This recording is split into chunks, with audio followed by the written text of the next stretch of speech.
Hi, my name is Dipsanyal. I am an adjunct faculty at IMT Ghaziabad and I also run my own consulting firm. My background is all economics primarily and data analytics. My undergrad and master's from Calcutta and Jadavpur University, then I got a master's in applied economics from the University of Texas at Dallas. After which I completed my PhD coursework, but I dropped out and moved to New York to work in Wall Street. I spent about 4 or 5 years working there in different funds, hedge funds, private equity, and a variety of things like that. And about a few years back, I moved back to India with Thomson Reuters. I currently teach with IMT Ghaziabad, which is a top 10 business school here, as an adjunct faculty analytics track coordinator, and I also run a consulting firm on quantitative analytics.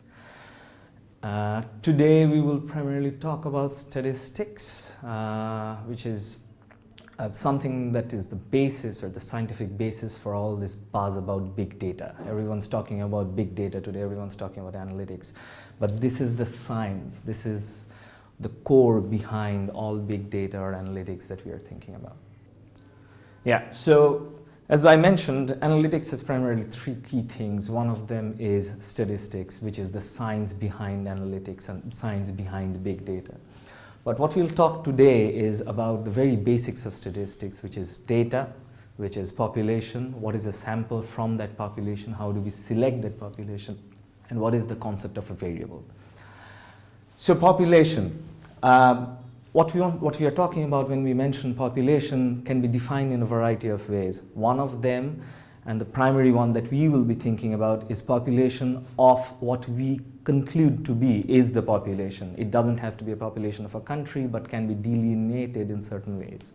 Like our population can be the students of this classroom. That becomes the total size of our set. That's our population for our survey or our research problem.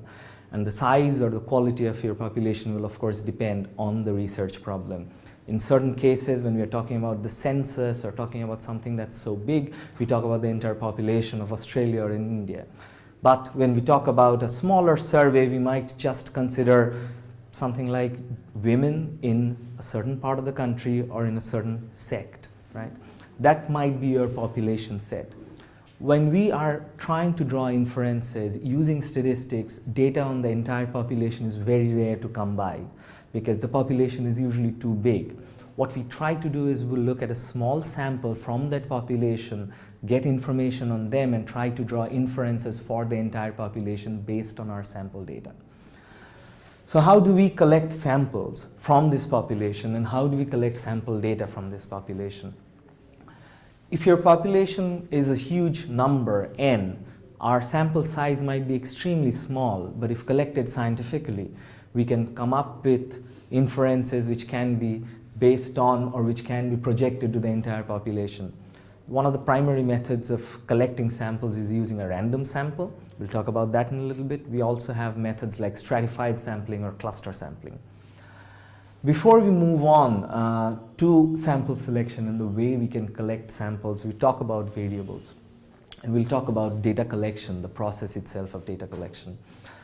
When we are talking about data collection, sources for our data in our analysis can be primary data, which is what we see when we talk about the census or something larger, where people actually go out to their population, to their samples, and ask questions, direct questions. This is primary data. Most of the data that you will be working on, or we will be working on during this class, will be secondary data. This is data that somebody else has collected for us, and we will be using that data via a lot of programs or computer software, analyze those and crunch numbers and come up with inferences based on those.